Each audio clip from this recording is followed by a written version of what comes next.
Hey, Morning, Kat. what's up, Corey? National School Counseling Week, your favorite week out of the whole year. I can't believe we're here again. We were talking about this earlier, where it was like, what did we do last year during this week? Where were we? What were we doing? Who did we connect with? We're connecting with some really amazing people today, though. What Yeah, do you we thought? are. We are. Welcome in, everybody. Happy Tuesday. Great to have so many of you here. We're so excited to talk about the heart of schools, which we know who those people are. It's the school counselors, it's the school counseling coordinators, the school counseling professionals, all the folks. Thanks for being with us today. We are going to have a fun filled 1 hour time with this amazing panel.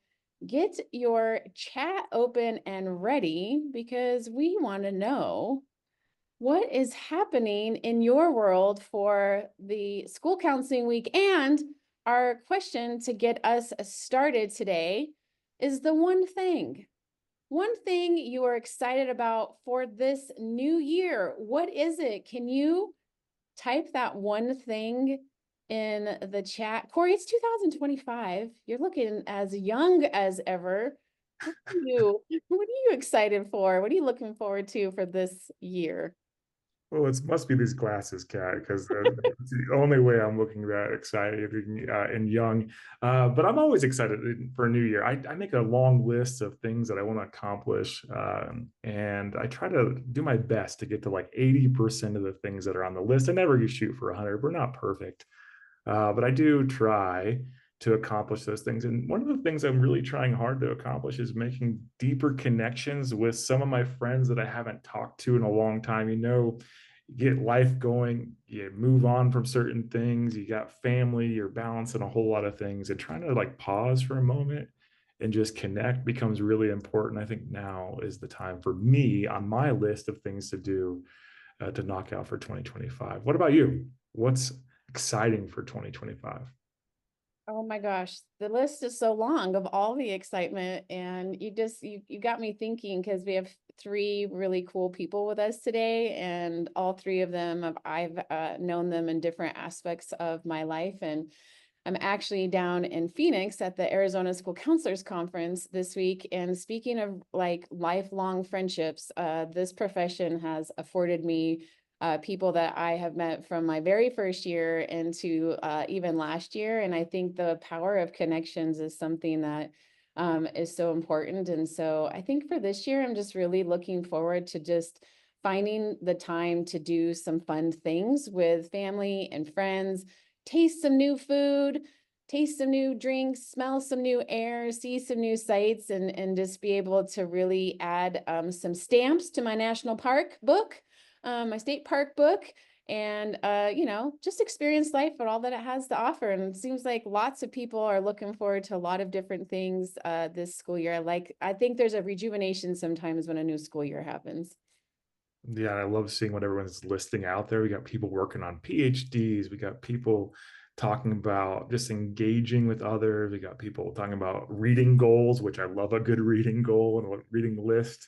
So just exciting to see what people are dropping in the chat. And we hope you continue to follow along in the chat, respond to folks, engage with our panelists, but also we'll prompt you along the way too to be able to enjoy this conversation that we're going to have today. Yeah, thanks, Corey, and thanks for everyone for participating. It's always fun to see what's happening and connect virtually with everyone. So here's what you need to know. We are gonna send out our resources today. We're gonna send a playback of this webinar. We're gonna send the slides, and we're gonna keep the chat open today. We also have all of our panelists, so you can see the discussion today. We want to make this as interactive and as engaging as possible, knowing that many of you are zooming in from your office and there might be something that comes into play during your office.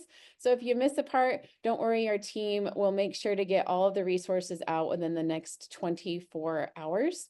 Corey and I will just do a quick introduction of who we are. And if I haven't had a chance to meet you, I hope sometime that we do.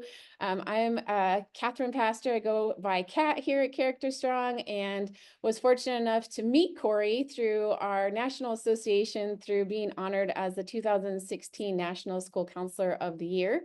Was a high school counselor my entire life in Flagstaff, Arizona, the gateway to the Grand Canyon, and have found myself doing an early retirement out of the school counseling and education profession, and work as the executive director of school supports here at Character Strong, working with our districts across the country, really helping making sure that we have systems, structures, and frameworks to help students thrive on our campuses. And I really am so excited that I now finally actually get to work alongside my really good friend, Corey. Oh, God, it's really kind of you. Got a lot of really good friends here on the panel because we've connected with so many folks over our careers. I, like Kat, as a former school counselor. I worked in high schools as a school counselor, then went on to district administration where I got to support school counselors here in Colorado Springs, which is where I still live and can still see the district office just down the street from my house, where I get to still connect even with school counselors and district leaders about what they're trying to do and integrate. And one of the things I often love doing was thinking about how can we be proactive, what are the community resources required in order to support students that have needs and families that may need access to supports. I spent a good number of years doing that before leaving to come over to Character Strong to think about how do you scale these types of efforts? How do you actually get really good resources, interventions, strategies in the hands of educators, school counselors, indeed, who are doing this work so they can actually meet the demands that are right in front of them, meet the changing environments that are often ever at play in education. And so that's what I love doing here at Character Strong, where I get to serve as the chief of staff. Well, Corey, I always appreciate our time that we get to spend together. And what I'm really excited about is to have an opportunity to introduce our amazing panel that who said yes to the call when we asked this year. And here's what we're going to do, folks, is we're going to spend some time just having some intentional conversations with these three folks today. Corey's going to lead that in moderation. And what we'll do is we're going to do an introduction. We're going to start with Dr. Kelly Smith. She's going to do an introduction, and then I have a question for each of them for you all to get to know a little bit more about them. Dr. Kelly Smith, we're so excited that you said yes to this. Can you tell our group who's with us today a little bit about who you are and your journey to your current position? Sure. And it's such an honor. Thank you for that very nice introduction. It's a privilege to be here. Super excited to say yes and honored. I came to this position of supporting school counseling in the Douglas County School District in Castle Rock, Colorado, kind of differently than most people that I engage with in this room. I was an elementary school teacher, administrator, and principal for 28 years, and then moved into a district office position to oversee the integration of prevention, MTSS, and oh, by the way, you're going to oversee school counseling too. So it was one of those, I think school counselors do sometimes feel like they're moved around student support services for different things. So that's how I came to be. I lived a little bit within the imposter syndrome for a while and read everything that I could know, and then hired really great people around me that know everything about school counseling. So what an honor to be able to speak with such an esteemed panel around all things school counseling. It is the heart of our school. So happy to be here. And you've already alluded to this a little bit, but I'm wondering if you could create a school counseling superpower, what would it be? And how would it maybe help the staff that you serve or the students that those staff members serve? I actually have a twofold answer to this. The first one is if I had this superpower, I would give it to school leaders so that they could look ahead and see if they implemented a aligned national model program, what would their school look like in 5 years? And I think they would be blown away about how academic and mental health achievement would align. So that would be my first. The second one, because I am a mom of high school girls who have also engaged a lot with their school counselors, I would love kids to be able to see into the future that the problem they have now won't be the problem that they have in the future, and what path, if they take, what the outcome could be, good or bad. So future vision would be my superpower. Love that. Let's just go ahead and make that happen for everyone in this Zoom and in the world. Wouldn't that Thank be you so much, Kelly. yeah. Oh, this next person is near and dear to my heart. Dr. Paul Harris, have been a learner from his work my entire career as a school counselor, and had an opportunity, Corey and I both, to serve on the National Board of Directors with Paul, and also do some presentations at our national conference, and just moved from a colleague to a friend. And Dr. Paul Harris, we were so excited to have you join us today. Can you do an introduction here? And then I have another question for you as well. Sure thing. What an honor to be here. Firstly, just thank you so much for the invitation. Like Dr. Smith just said, an esteemed space indeed. Kat, you and Corey are doing amazing work. I am Paul Harris. I am a school counselor through and through. I started my career in Newport News, Virginia, as a high school counselor. I continued that for several years before going to finish my PhD in counselor education.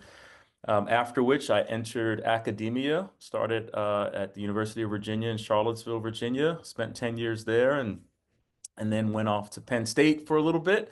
And then my wife and our three children said, let's go back home to Virginia. And so we did. And now we're back in Virginia. The last couple of years, though, I took off a little bit from full-time academia and went back to the schools as a dean of student support in a local school here in Richmond.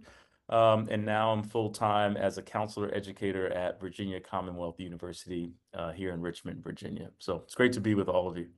Oh, thanks, Paul, and helping plant those seeds with our graduate students. I've been able to connect with many of my former students here at this conference, and I'm wondering, from your lens, the professor, the educator, Yeah. what would superpower would you instill in the students and the communities that you work with? Yeah. I don't know if any, I'm probably dating, I am dating myself. But if you've seen Ghostbusters, you remember like the guns, the little blasters that they had back then? I would want to have a blaster for imposter syndrome. Mm. So like whenever it would crop up, I'd just be like, blast, and then it would just go away, and they'd realize just how powerful they are. My grad students and the students that are served in K-12 schools, because I think it knocks on everyone's door, and sometimes we don't know how to shut it or say like, not today. We open it and entertain it and bring it in for dinner. And so I'd have like a blaster anytime imposter syndrome cropped it set up. Yeah, you can get that. We can get that on Etsy or Amazon, I'm sure, to be able That's right. to buy That's right. it for a low price of $19.99. That's right. Thanks so much, Paul. Looking forward to hearing your commentary as we move through. And Mallory Jacobs, aka Malpal, who is doing some amazing work in Kansas. If you do not know Mallory and you haven't had a chance to meet you, she is everyone's friend. She has been doing some amazing work in the state of Kansas through education at the secondary level and post-secondary level, and at the Department of Ed. Mallory, you are my newest friend on this group here today, but I feel like I have known you my entire life. Let's do some introductions here and then have another superpower question for you. I love it. Well, hello, everybody. Kat, thank you so much for that. Dr. Harris, Dr. Smith, it's so great to be on this panel with you. And everybody out there, thank you for taking time out of your day, and happy National School Counseling Week. So proud of each and every one of you. Like Kat said, my name is Mallory, Malpal for all of you. We're all friends. You just don't know it yet. And I am in Kansas. We love the sunflowers. And I was a lost little puppy. I was the funny kid that felt like I knew what I was doing, and then went to college and they said, "Hey, you need to declare a major." And I was like, "What's that?" So actually got counseling myself and took all the tests, and they all pointed to helper.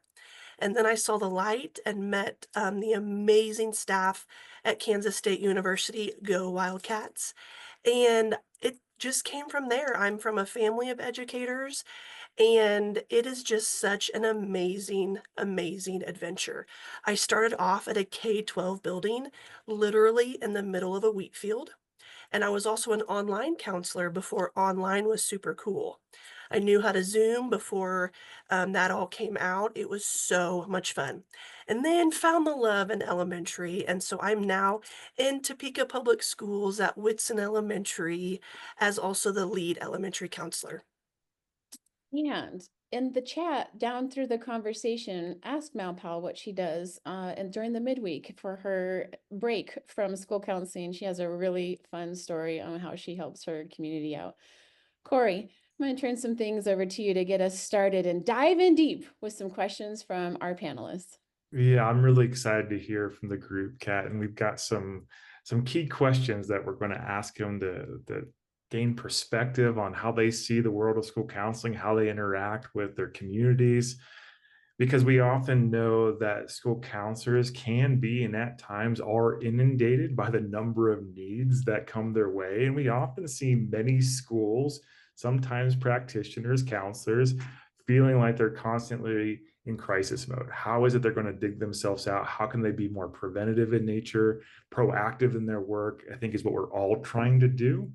And knowing that we're trying to be more proactive so we can reach as many students as possible, so we don't live in crisis response mode, we need to implement some of these things really, really well in order to be able to meet the needs, but also scale to what we're seeing over time. And so obviously we have this going on today, and we have some things that just jumped on the screen, obviously, that we want to make sure we support. And we're going to talk to the group about this, but also talk to them in asynchronous ways too, with different leaders that are coming to us. And you can see those folks here. They're going to help us think through how we scale this work. How do we actually meet the needs that are coming? You see some familiar faces on the screen now to what's on the slide there. But we also have some amazing other counselors that are going to join the conversation, some assistant principals as well with Dr. Damian Sweeney. We got some district leaders, and Heidi Truex, Dr. Heidi Truex will be joining as well in some of the conversations. So if you're tuning in live, don't forget to come and listen to some other speakers that'll be popping up and available to you throughout the week. But also, if you're watching this after the fact, which is totally fine, we know you can't be every place, that you can actually come back and listen to these conversations so you can add tools, you can add proactive strategies, you can actually be prepared to meet the current needs that are right in front of you. And that link that we have dropped in the chat will get you registered for the full summit. So all of our asynchronous resources, and the team this year went to work on creating an entire resource guide for you all, including temperature checks and bulletin board graphics from attendance and bullying prevention resources. We know that we are always trying to find resources to help bring awareness to the important and critical work that school counselors do. And we put together elementary, middle, and high school resources for all of you. So go ahead and click into that link that will download, and you can have all of our resources. Many of them are also available in English and Spanish. And then today, what we're going to be doing is conversating with our panelists. Corey and I have prepared some conversations and topics. And then if there's something that you want us to ask the panelists, just drop it in the chat, and then Corey and I will get to that as time allows as well. Yeah, Kat, I loved all the resources, right? How can you actually start to stockpile these things? I think we can always gather these things from different parts of the country because they could work right in our own communities as well. So grab those. Also, if you have something you'd like to share with someone, the chat's a good place to do it too.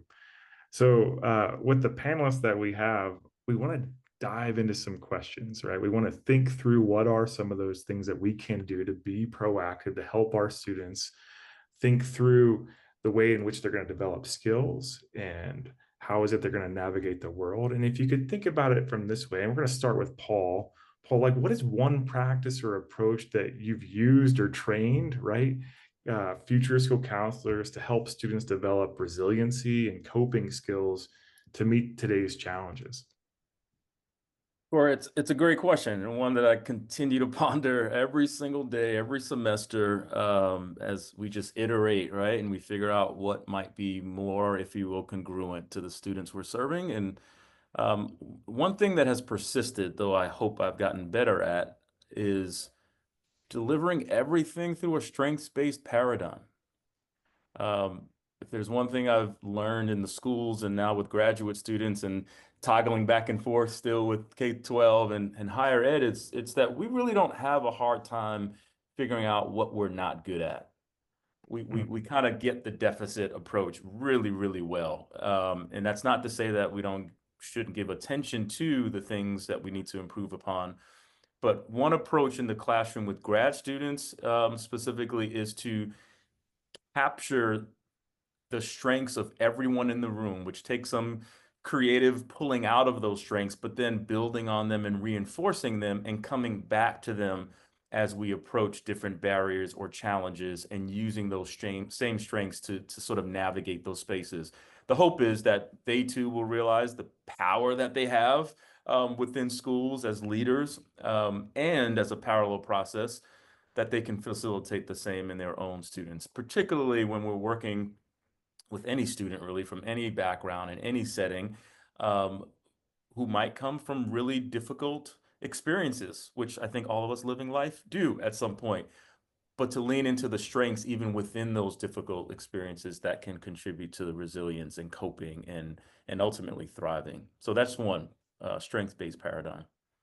Yeah, I love that, Paul, because I don't think we often highlight our own strengths enough, and we certainly don't recognize strengths of students at the same ratio at times that we call out where their growth opportunities are, which are all equally important. But if we can start to shift the mindset of like, how is it that we're going to actually operate from where we're strongest, the impacts of their efforts in school will probably equally grow exponentially as they leverage those things while still growing in the areas that we want them to grow in. Absolutely. Mallory, you're in the schools, right? You're working with students every single day. What's something that you're doing right now with students that's helpful for them to develop these skills? Absolutely. So we have the opportunity to go into the classrooms every week. It is amazing. And one of the main things that I teach, because I'm with the littlest learners, is deep breathing. Sometimes the most simplest things we forget. And remembering when to do it and how to do it, and really teaching that, education is a house. And at the elementary level, we are building that foundation to the house. And we just have to remember to breathe. And it's funny with this question, approaching with students, but also grown-ups. Sometimes the most important thing that we need is a deep breath. We cannot control everything, but what we can control is ourselves and our deep breathing. So anything that you face, take a deep breath. It's all going to be okay. It might not be exactly how you thought or how you planned it, but take a deep breath. And I think my favorite one that I do is the Spider-Man breathing, getting your webs out, showing the fun. It is so important. So just knowing that you can do anything, start with a deep breath.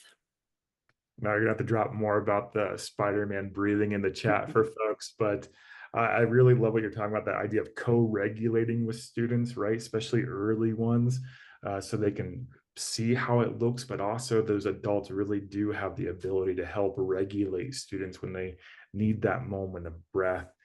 Kelly, you're working with adults all the time, right? Trying to train them in order to be able to meet, whatever that demand is right in front of them, but also really also how to like develop systems and approaches. And so when you think about this work from your position, what are you working on right now to help educators do this every single day in schools? I love that. I was shaking my head vigorously when Mallory, you were talking about the co-regulation and the deep breathing. So we created systemically 3 things that we know regulate and heal brains of kids. Co-regulation is one of them. And part of our training around building those relationships is how do you stay in that connection zone?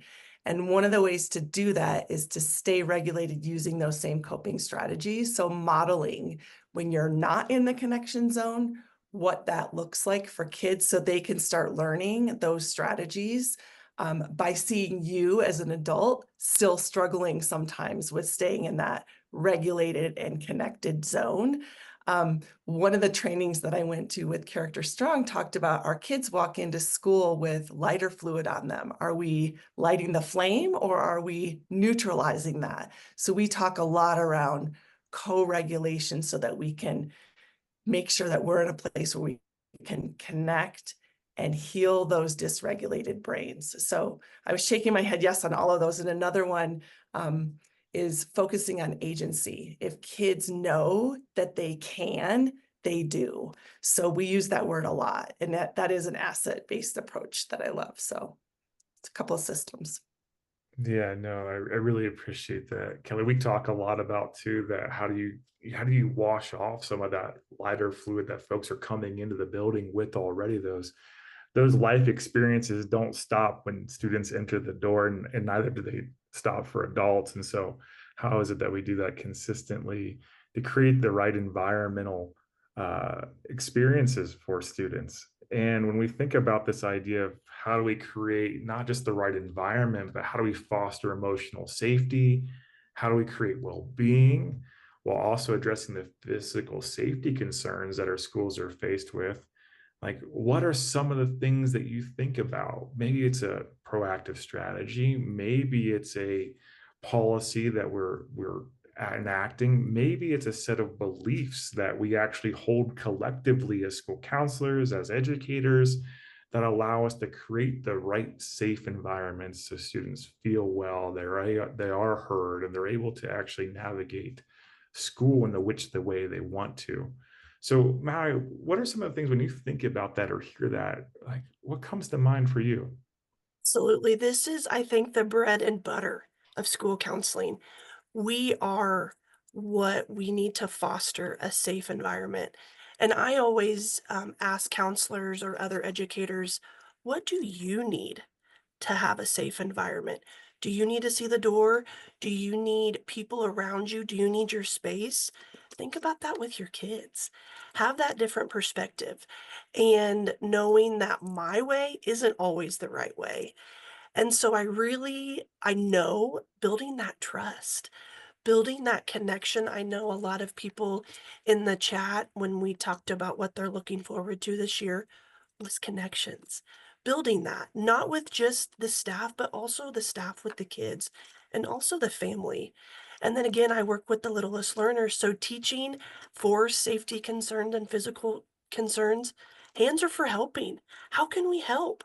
Our hands are to help one another, help ourselves, help out in our class. And what does that look like? Hands aren't for hurting, but hands are for helping. Mm. And then also using your hands to foster that trust and that relationship between the teacher, between the admin, and especially the school counselors. Yeah, I love that.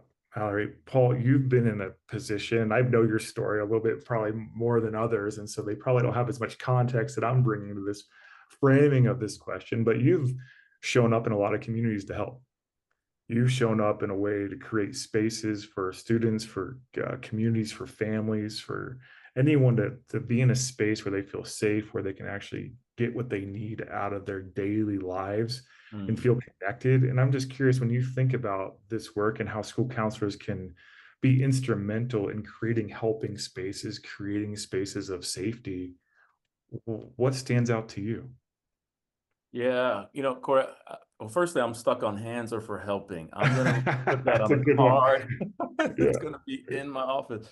Yeah. Yeah, I'm gonna take us back to like Carl Rogers on this one, if we remember our theories class. And the word congruence, and Carl Rogers talks about congruence being like our projected self matching our real self. And I loved how Malpal put it, right? Like just being open and honest. And there's something to be said about the adults in that space, in any space, being their real selves, facilitating a safe space for kids to also be their real selves.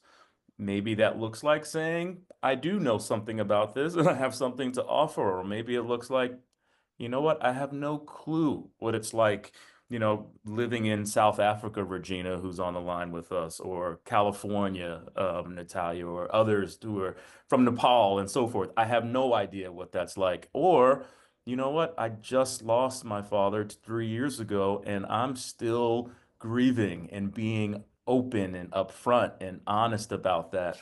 Of course, there are boundaries to all the self-disclosure, but I think there's a certain tone that we could set as adults in allowing our projected self to match our real self so that we get from kids where they really are and them feeling safe to actually be such around us. So that's the goal. That's the aspiration. You know, how well we do it, obviously, we're all in the continuum and growing every single day toward that end. But I kind of lean on that as much as I can.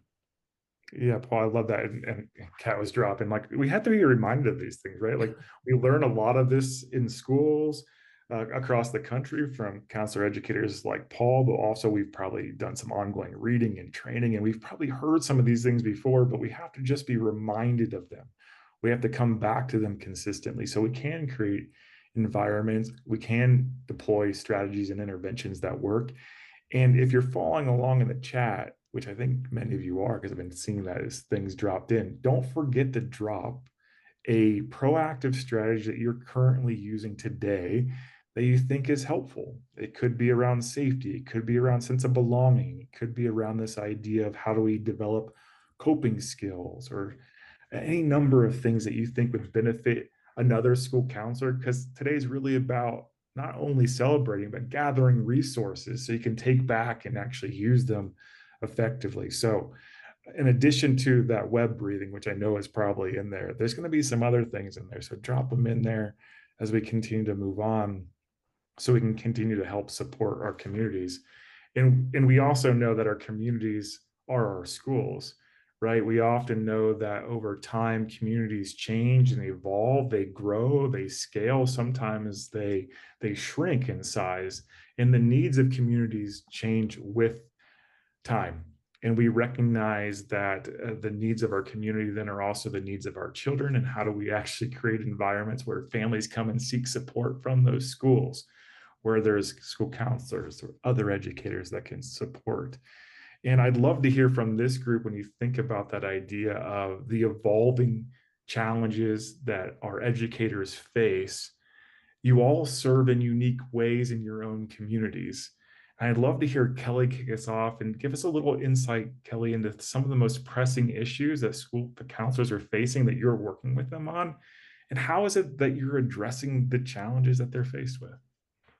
It's such a pertinent question right now. So thank you for asking that. I think obviously the most out there pressing issue is around the role of the school counselor. I think when I came into this role, I didn't fully understand school counselors are school leaders, and our schools are really at a disadvantage when they don't look at school counselors as school leaders. There's so many things that we can do in our schools to create systems of support for kids if counselors have a seat at the table. So the things that we've been doing in Douglas County are asking those questions of our school leadership teams. Does your counselor have a seat? What do they do to lead our social emotional wellness work? What does that look like with their annual calendar? Do you make sure you pave the way that they're not being pulled out of their work to do something else? We would never ask teachers to go away from the classroom and do something that wasn't a teacher duty, but we ask counselors of that all the time. So I think what we've been trying to do is create an understanding with our whole community about what is the role and what are the leadership opportunities that you're missing by not having your counselors have a seat at the table. So I'd say that's the big one we're working on now. Kelly, I love that. It rings true as it did nearly 15 years ago when the American School Counseling Association asked, like, what is some of the most pressing issues in the field? And one of them was role identity and clarity, and how do we do this? And we're still right here having these discussions because we have new generations of school counselors entering. We have new leaders entering into the profession too. And we constantly are at this work of advocacy to make sure folks know how is it that you can best not only utilize a school counselor, but where can you leverage their leadership within a school setting to actually see the outcomes that you want collectively for students. Mallory, you're in Kansas, right? We're just neighboring states. Sometimes those things look similar, sometimes they look different. What are you seeing right now as a pressing issue? And what are you doing?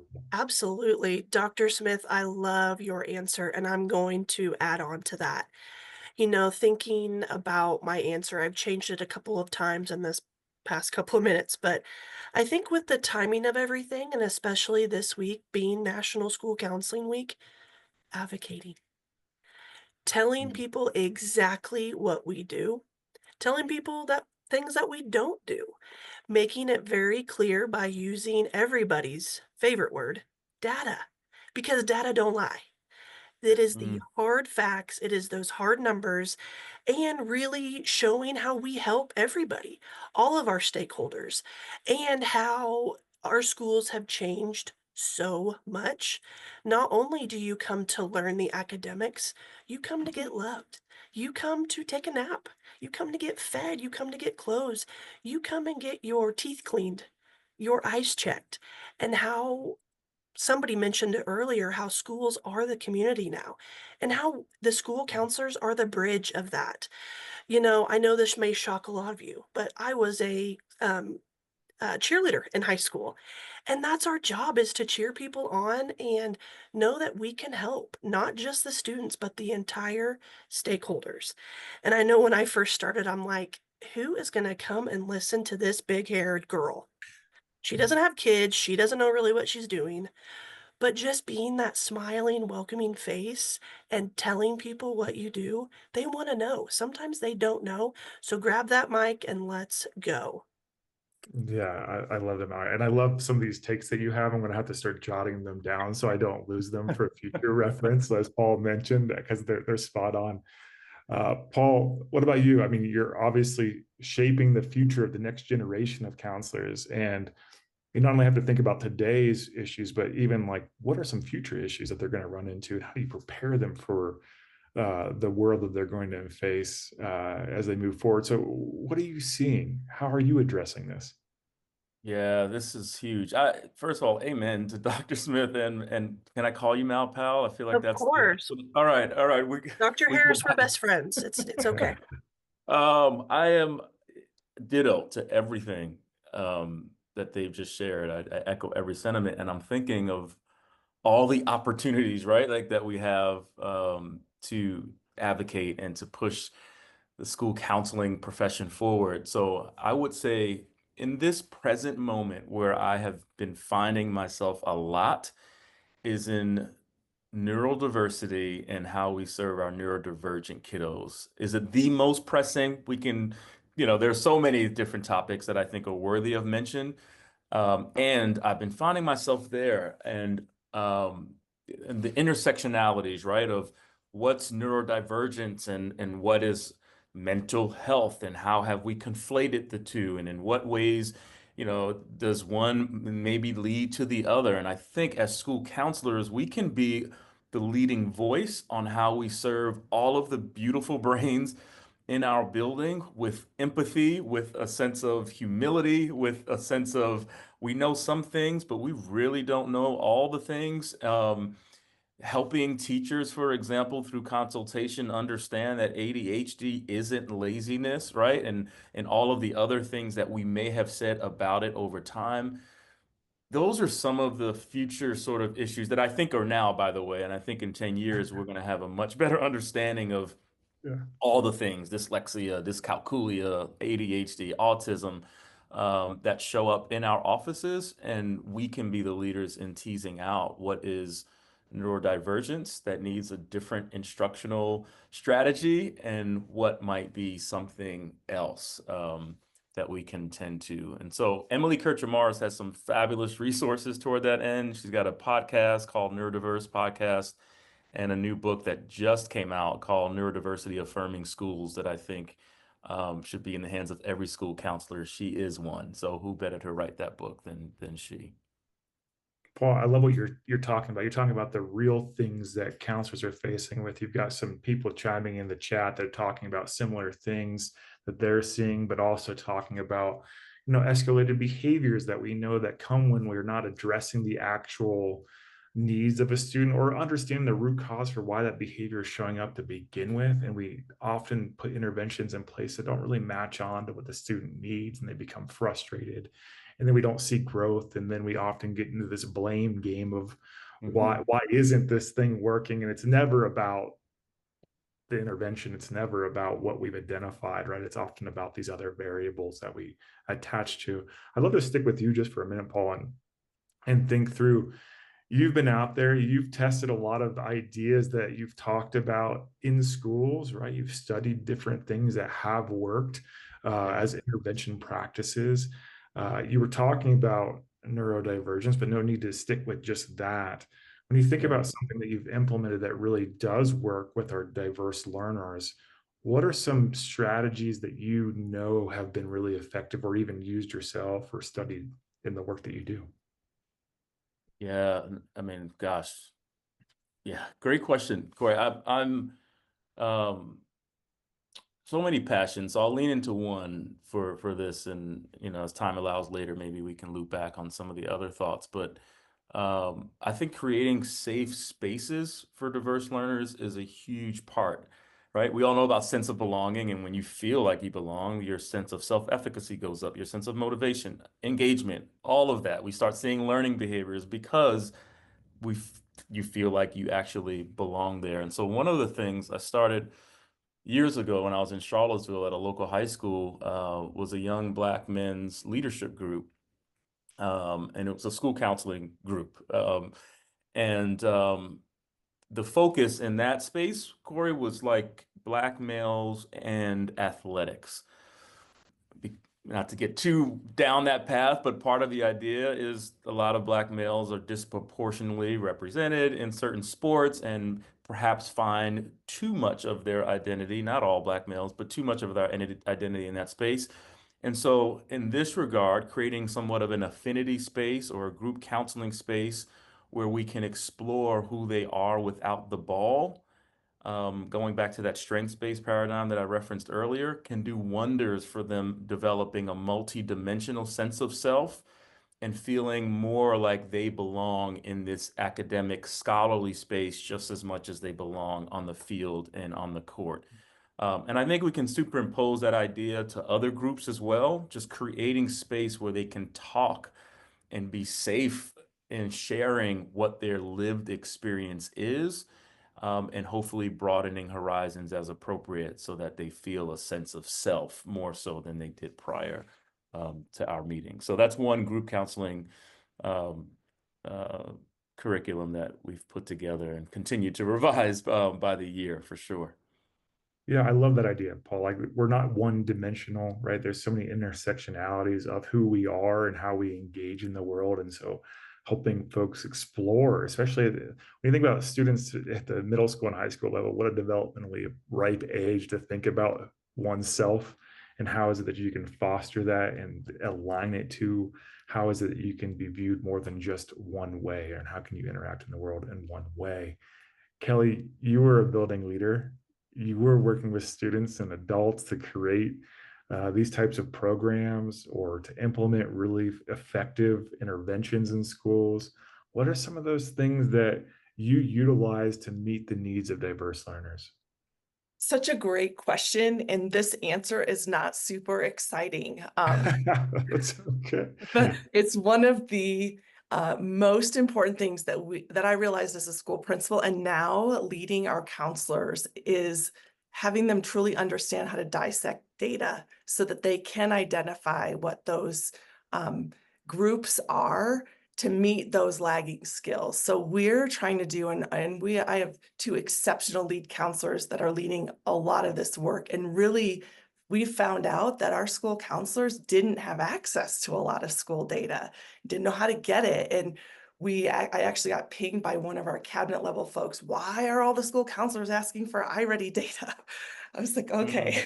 So we have some building of understanding of why they need to be leaders in this work. So we've done a lot of work trying to get people to understand how to analyze, look at data, and then use the data to inform their practice. So identifying what those gaps are with specific demographic groups, diverse learners, so that we can put tier 2 programs in place to support those standards. And along with that, we rolled out a K-12 scope and sequence for the mindsets and behaviors with the expectation that every grade level, there'd be 6 mindsets and behavior lessons that every kid would get, so that by the time our kids graduate from 12th grade, they would have received instruction in all of them. Are we there yet? No, but we will be there.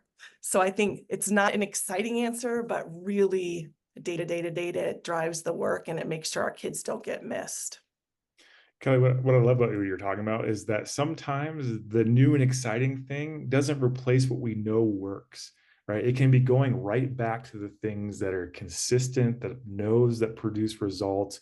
We know when we take the time to form these, student problem solving teams or an MTSS process in the school that can actually help create structures around our instructional practices, but also to map on and meet the needs here for specific students, while also grabbing those mindsets and behavior standards that allow us to say, hey, there is an intended outcome that we're trying to reach.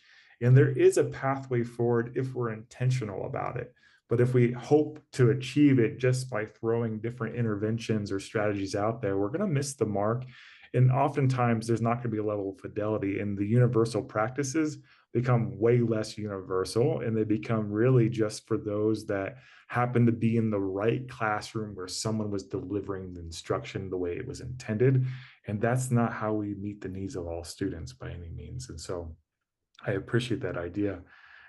Kat was setting me up for this conversation that we're going to have today. And she was reminding me that, hey, we got to make sure we're getting really good strategies out there, that we've got to remind our school counselors that they are highly effective agents of change in their school.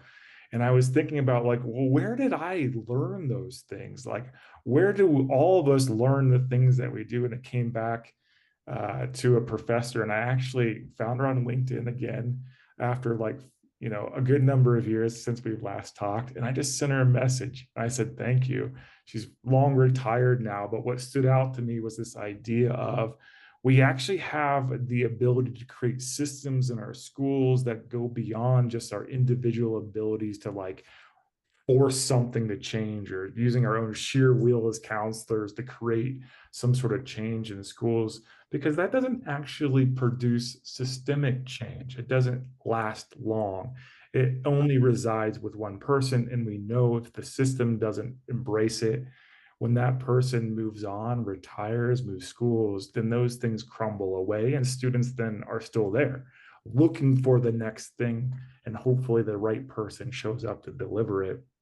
And so when I started to think about this idea of what are some of the core principles that we hold on to, whether it's from our former professors, whether it's from something that we read, or there was a mantra from a sticky note that's plastered on the wall that now has Mallory Jacobs' name on it, right? To follow back onto, what are some of those things that you hold on to that sort of shape your perspective of how this work goes? And Mallory, I'll come back to you, right? What are some of those core things that you're like, this is a core principle for school counseling that I'm attached to, or this is the mantra I say every day when I wake up to come into the work? What's that look like? I love this question, and I think not just for school counselors, but as human beings. My friends that are on this webinar are going to laugh, but because I say it all the time, don't forget to be awesome. And I even have it tattooed on my arm, the word awesome, because we are all so awesome. We are awesome in our own different ways. Not every day is going to be awesome, but there's something awesome in every day. And I think that is so, so, so important, especially on our hardest days, on those days when you leave school and you are deflated. You're like, what was that day? But even in your own personal life, your families, your friends, things that are happening in the world, we are in our position for a reason, and that is to be awesome. We have to show kids, no matter what happens, when you have a disagreement, when you have a problem, you can handle it in an awesome way. Hands are for helping. You cannot punch people. That is not awesome. You have to be awesome in every single way. And how are you going to show that? So that is my mantra. Don't forget to be awesome. In my office, I have about 10 signs from different families that have given me those. And I love it because it sticks. It's so, so true, not just with school counselors, with everybody and in our own personal world as well. So, all of you on here, all of you listening, don't forget to be awesome. Yeah, I think that's what's beautiful about these mantras. If we say them enough, we start to recite them regularly, other people pick up on them, right? And they become like this running narrative for who we are, what we stand for. And students map onto that really well. They're like, yeah, I want to be awesome. I don't want to be not awesome. I want to be awesome. Kelly, what about you? What does that look like? What are some of the core principles you've learned throughout your career, and how do they still hold true today? Gosh, it's such a good question. There's so many. I think the thing that resonates the most with me in the work that we're doing right now in Douglas County is engage. So we are trying to roll out in all of our 70 schools aligned counseling programs. And I hear all the time, well, I don't have that yet. But our only expectation is that you're engaged in the work. So if you do one thing after the other, just engage, you will get there. So I think the engagement piece, and then I just picked up the new Mel Robbins book and actually got it for my lead counselors for our counseling week. And her whole mantra, and I haven't gotten all the way into the theory, is about let them. And I think we just need to let go and let them do whatever they're doing, and we engage and we live by our core beliefs. So I'll let you know how that book ends, but it's so far I'm hooked. That's so good. When you said that too, so for those that don't know, I have an 11-year-old son. He's in fifth grade. And so I was thinking about this idea of like letting go. And it's that it's equally true for your own children, for parts of your own life, but also true for those students right in front of you. And when you create a little bit of space for them, give them some just really broad parameters, let them paint on as big as canvas as possible. You're like, I didn't even know that was possible. I did not have that idea. I was never going to come up with that with my adult mind. And we often project so much of what's possible from our own vantage point that we don't give youth enough credit that they're going to create something awesome that's well beyond what we're capable of at the moment. And so I think that's such a great strategy. And what if we all started to embrace that as a part of how do we bring student voice to opportunities? Sometimes it's letting go and just creating space and seeing what shows up and responding. I think school counselors do that well when they create safe environments, whether it's just one-on-one or in small group settings, or even working with an educator in the classroom to do something creative and unique in that way. When you think about the next generation, like we were talking about, right? Those will be things that we want to make sure that we bring back to not just ourselves, because one thing I think about too as school counselors is that we're passing this on to the next generation. And you've got interns that are probably alongside of you. So don't forget when you're hearing these ideas here to go pass it on to an intern like, hey, you should think about this too. Another way just to pass this on. When you think about the current ever changing landscape also that we're in, and it's not just today, education consistently has been in flux and consistently changes. And I can think about a good number of changes that I've experienced as an educator, as a school counselor across my 2 decades. And it doesn't feel like any 5 years looks the same. It feels like it's on some sort of rapid change cycle. But Paul, I want to come to you.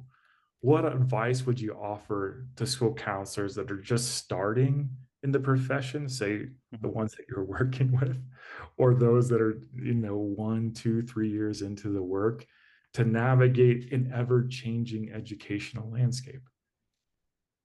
Oof, what to say? Breathe. I'm gonna come back to Full Mallory's thought circle back earlier. around. Yeah. Yeah, I'm Yeah. gonna come back to it because breathe is something I often say, and there's so much captured in that, right? We can breathe to remember your awesomeness, right, Mallory? Breathe to remember your humanness or your humanity, and that you've got to care for yourself. Breathe to to take a look at all that you have done, even though certainly there's a mountain of challenges still waiting for you.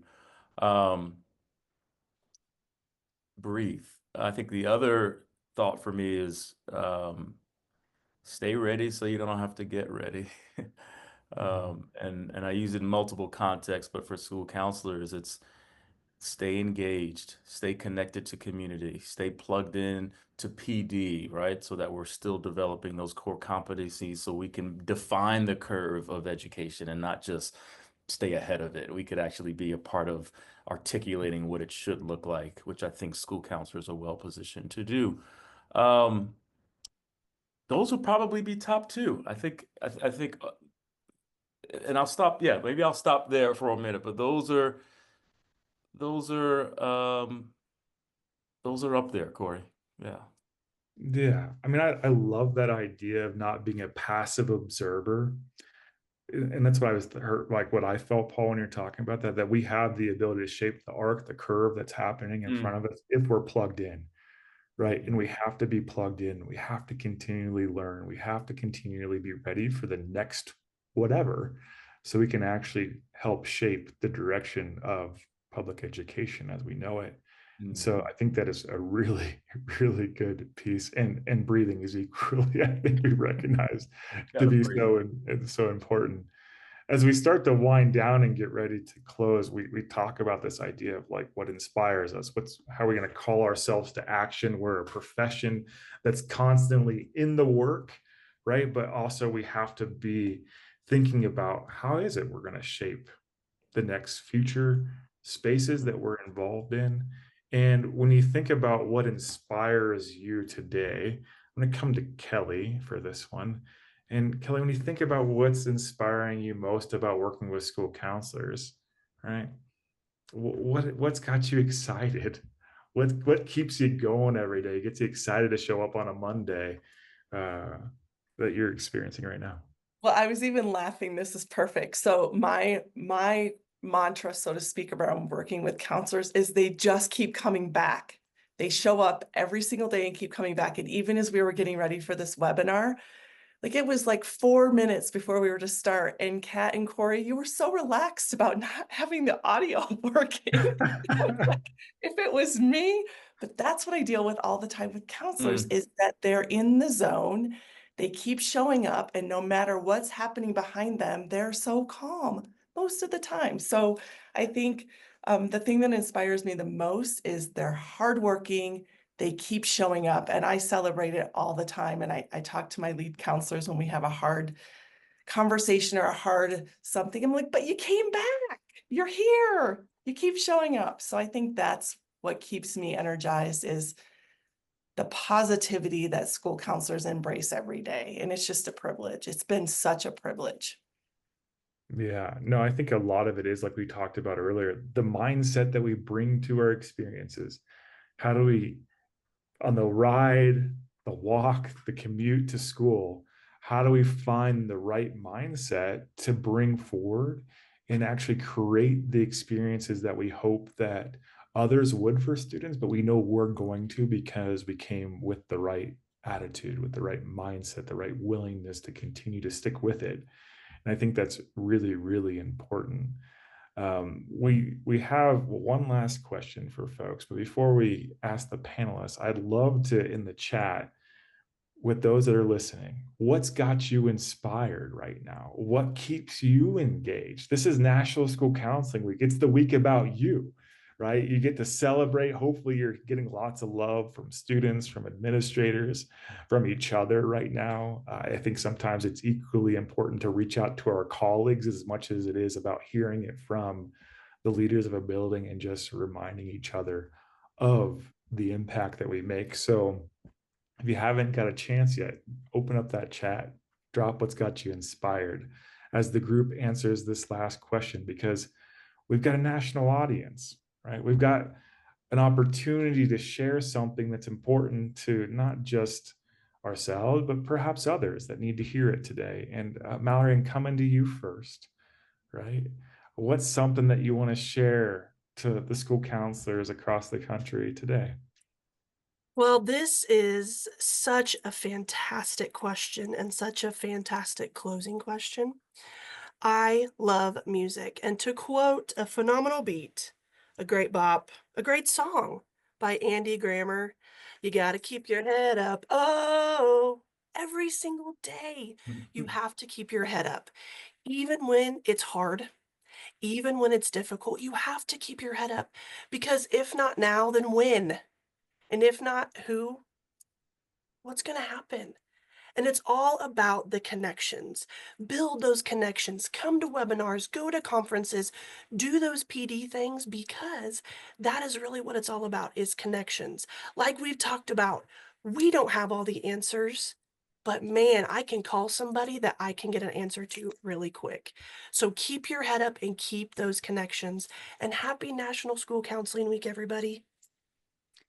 I think, Mallory, you're going to have some new connections after this. People are going to be reaching out, wanting a little bit of that energy to come their way when times don't feel as exciting, right? And I think that's what we're trying to prepare ourselves for, is that they're not always positive days, but we got to come with our head up. And I love that. Kelly, what about you? What's the message you're sharing today? Well, I love all of that. I wish I had the energy that you did, Mallory. I want to be a cheerleader on your team. I don't want to lead it, but I want to be a cheerleader. But I would say stay the course, ignore the outside noise, continue. We need your unwavering support and guidance for our kids. It's now more important than ever. So stay the course, keep your head up, listen to Mallory, and cheer for yourself in the mirror. So that would be what I would say. No, that's so good. Yeah. A good self-reflection in the mirror is always worthwhile for sure. Paul, what about you? You know, in light of all the things, right? Like all the things, the systemic things and challenges and barriers, I think my message is you are enough. And it kind of loops back to that whole imposter syndrome blast that I'm working on getting patented to take to Shark Tank. Um, but back to that, like you're enough, even when your palms are sweaty, like Eminem says, to Eminem. give a song reference too. Um, that's the message. You are enough, and you're more than enough for some kiddos that you may not even realize that you are more than enough for. But generally, we're enough. Keep going. Yeah, I love that, Paul. Yeah, sometimes we don't know the impacts we're making just by showing up, being there. Kat? Oh my goodness. My bucket, my cup, my water bottle is overflowing with information, and our friend Alma is on with us today, and I think she said it right, is that there's not a day that doesn't go by that I'm not inspired and learn from my colleagues, my coworkers, my friends. And it reminds me of the one thing we always talk about, Corey, is like, well, what is that? What is that one thing? What is the one thing that we took away from today? And we learned a lot. I learned a lot. I am always inspired and can take what was said today by our panelists and hone in on my craft and what we do. And so I'm wondering, as we close out our time together today, as we continue to move on to advocate and celebrate for the crucial role of school counselors, what is that one thing that you were reminded of from our panelists? What was something maybe that you were inspired? Corey, thank you for eloquently leading us through this conversation. This 1 hour went by so fast. There's so many hashtags and nuggets. I'm adding music to my playlist as we speak. And we were so honored, Mallory, Kelly, and Paul, that you said yes, that you are sharing your greatness with 1,200 people that registered for this live event, plus 3,000 people across the world who registered for our Virtually in Counseling Summit. From Corey and the staff at Character Strong, we just want to say thank you to the three of you who continue to show up every single day to educate, to inspire, and to help creating these safe and supportive environments for our students and for our staff, because ultimately we can be the change what we wish to see. And it's the power of school counseling to create those comprehensive programmings. And the three of you are shining examples of how we can continue to do this work in light of all of the things that we have going on. Corey, I think we'll sign off for today, but for those of you that are popping the one thing in, we hope that this is the spark that you needed for this week. We are so glad that you joined in us. And if you didn't have a chance to download those resources, our team will put them in the link one more time so you can get the resources that our folks talked about today. And then also all of the other guests that we had asynchronously this week. Malpal, Kelly, Paul, it was a complete honor and joy to have you all today. For our 300 guests that showed up live, thanks for giving us an hour of your time, and happy National School Counseling Week.